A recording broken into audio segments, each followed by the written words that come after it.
कि बाबा साहेब का सबसे ज्यादा अपमान करने का अगर किसी ने काम किया तो वो कांग्रेस की पार्टी है। प्रधानमंत्री मेरे दिल में बसते हैं, जरूरत पड़ेगी तो दिल चीर के दिखाऊंगा। 1975 में देश में इमरजेंसी लगाकर सही मायनों में संविधान की हत्या करने का काम किया। आज ये संविधान का पाठ हमें यहाँ पे सिखाने आए।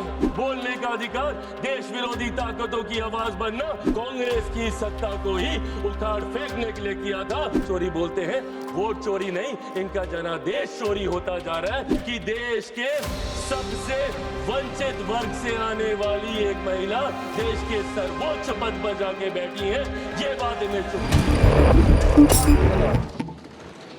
माननीय मंत्री श्री चिराग पासवान जी।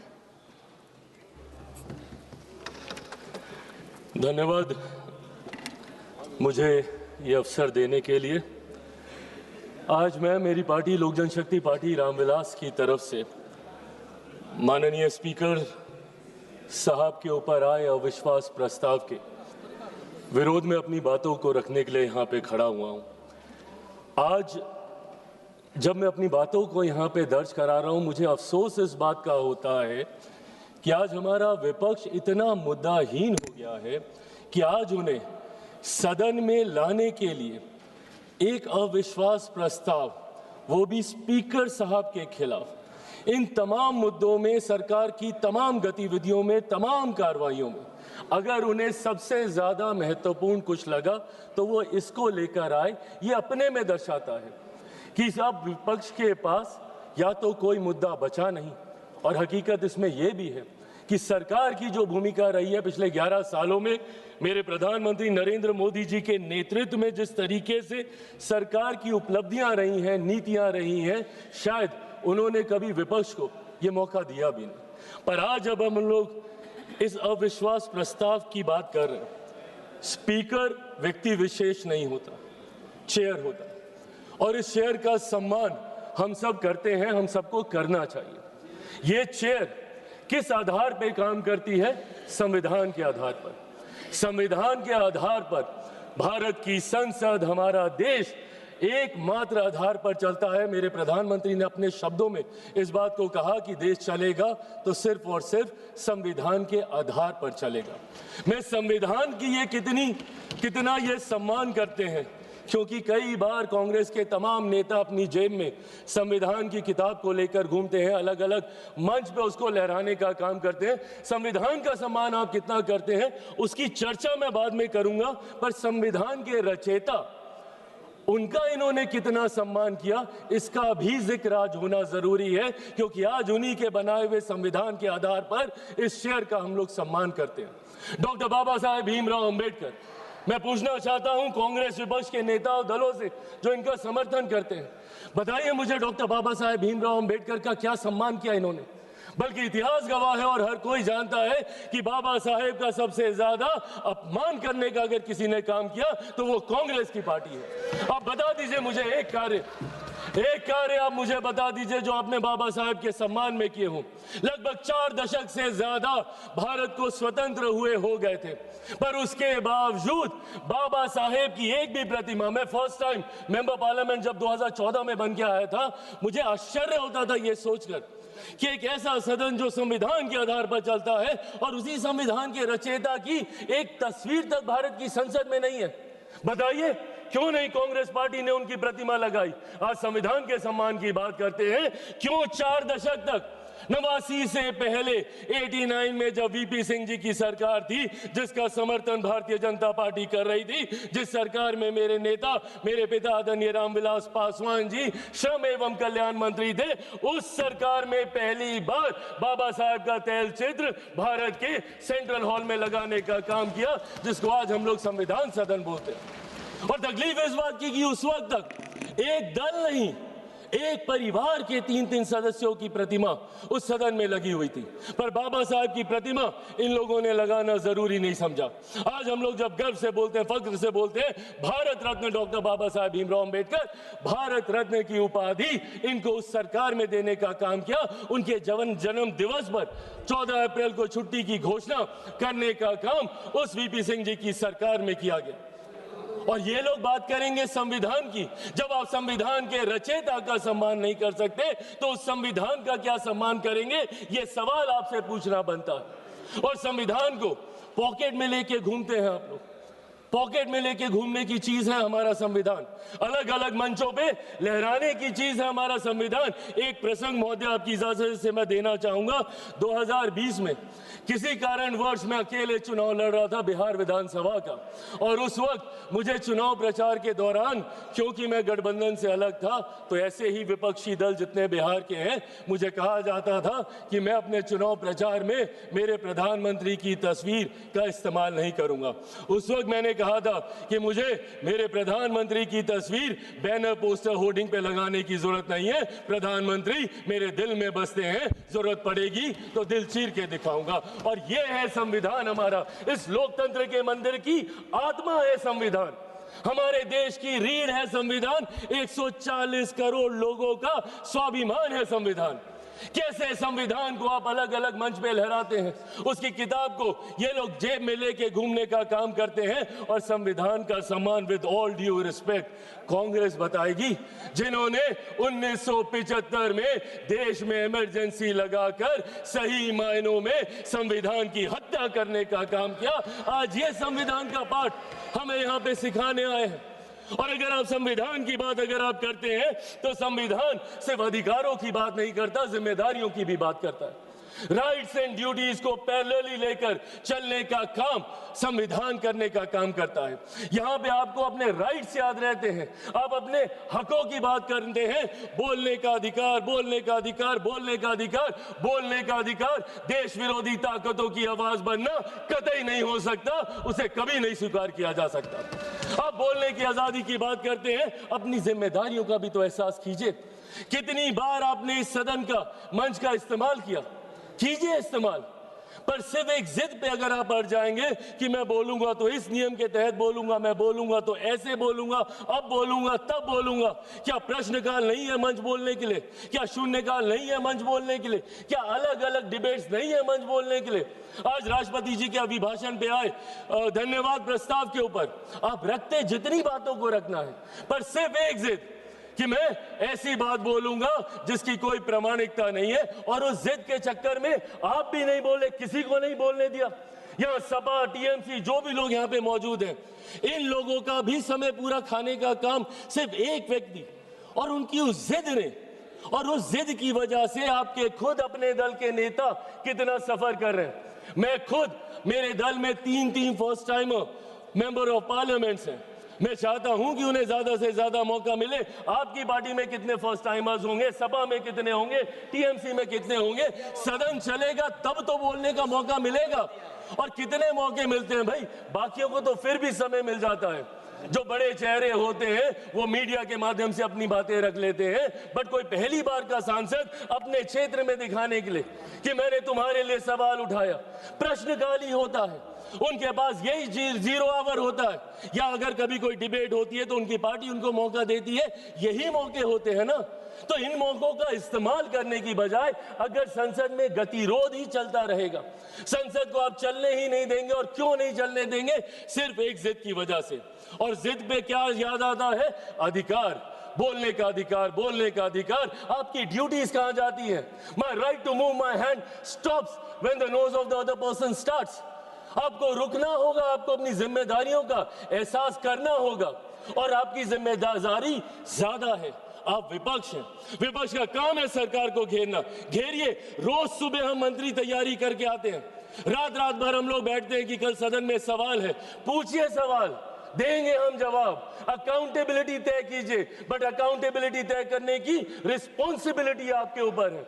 ये आपकी जिम्मेदारी है कि हमारी जवाबदेही को आप तय करें, पर यह जवाबदेही आप तय नहीं कर रहे। प्रश्नकाल नहीं चलने देते, शून्यकाल नहीं चलने देते। क्या ये वो मंच नहीं है? सदन में सिर्फ आप एक विषय पर बोलेंगे तभी आपकी बात दर्ज की जाएगी।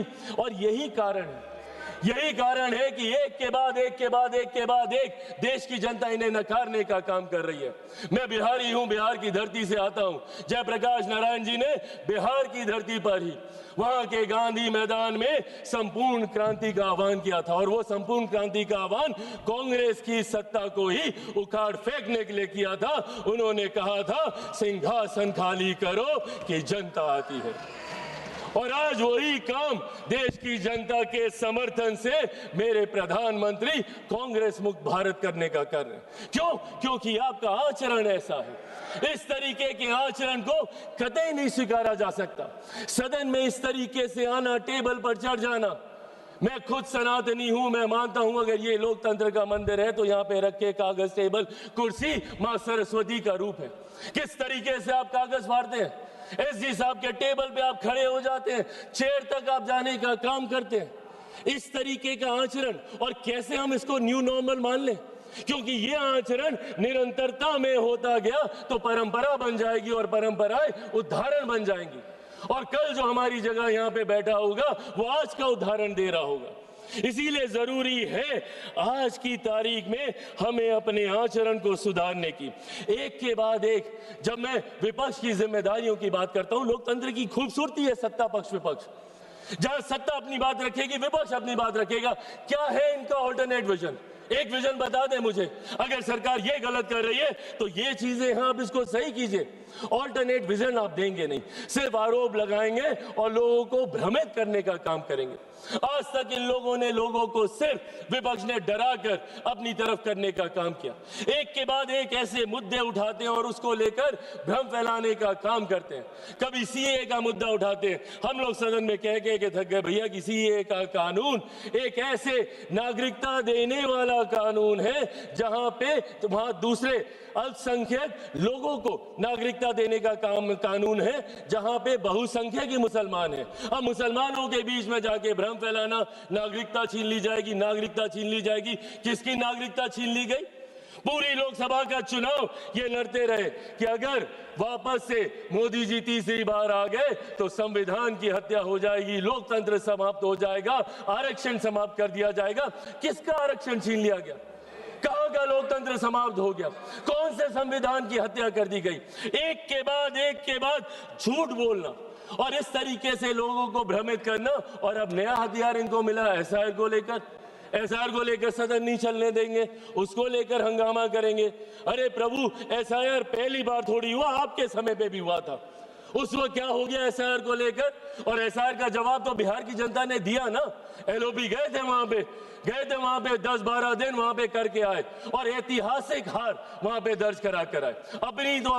अपने साथी दलों की भी ऐतिहासिक हार वहां पे दर्ज करा कर आए। हकीकत यह है कि एसआईआर नहीं, जो ये वोट चोरी बोलते हैं, वोट चोरी नहीं, इनका जनादेश चोरी होता जा रहा है। और इस बात का एहसास ही इनको नहीं हो रहा।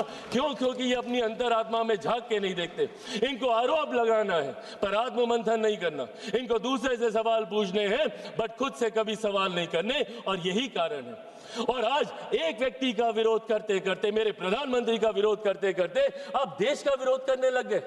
एआई समेट जहां पे अंतरराष्ट्रीय जगह से लोग आए हैं, इंटरनेशनल मीडिया वहां पे मौजूद है। और क्या कर रहे हैं आप? और एक ऐसा समिट जहां पे दूसरे देशों के राष्ट्रीय अध्यक्ष आकर हमारी प्रणाली की तारीफ कर रहे हैं, जिसका विरोध इन्होंने उस वक्त भी किया था।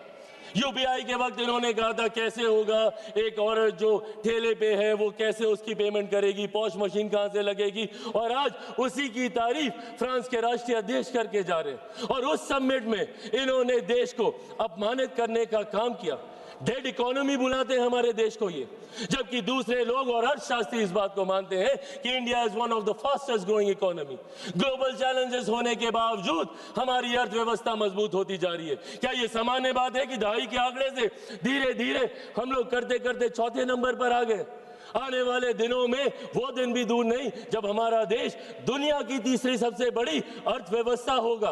और ऐसे में आप हमारे देश की इकोनॉमी को और हमारे देश की इकोनॉमी को हमारे ही लोग डेड इकोनॉमी बताने का काम कर रहे हैं। इसीलिए आज इस मंच के माध्यम से बस मैं ये आग्रह करूंगा, एक बार मदद कर दें, कहां पे दे तो दो। इसीलिए आज इस मंच के माध्यम से मैं आग्रह करूंगा और विपक्ष से भी करूंगा, and I think it's our collective responsibility. जहां चुनाव लड़ना था हम लोग लड़ आए, जितने आरोप प्रत्यारोप करने थे हम कर आए, और हमें कई मौके मिलेंगे। अभी फिर असम में मौका मिलेगा, बंगाल में मिलेगा, हर राज्य में मिलेगा। जब तक वन नेशन वन इलेक्शन नहीं आता, हमें हर दूसरे तीसरे महीने हमें मौका मिलता रहेगा आरोप प्रत्यारोप करने का। पर सदन को तो इससे बख्शे।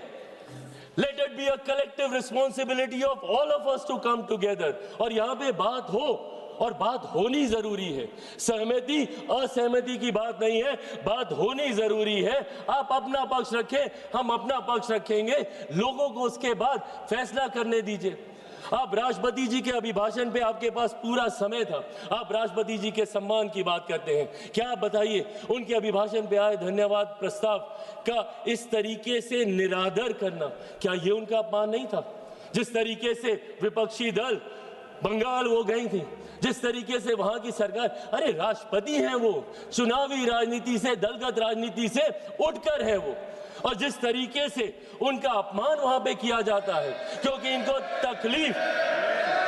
तकलीफ इस बात की है कि देश के सबसे वंचित वर्ग से आने वाली एक महिला देश के सर्वोच्च पद पर जाके बैठी है, ये बात इन्हें चुभती है। और इसीलिए राष्ट्रपति जी के अभिभाषण पर ये अपनी बातों को नहीं रखने देना चाहते।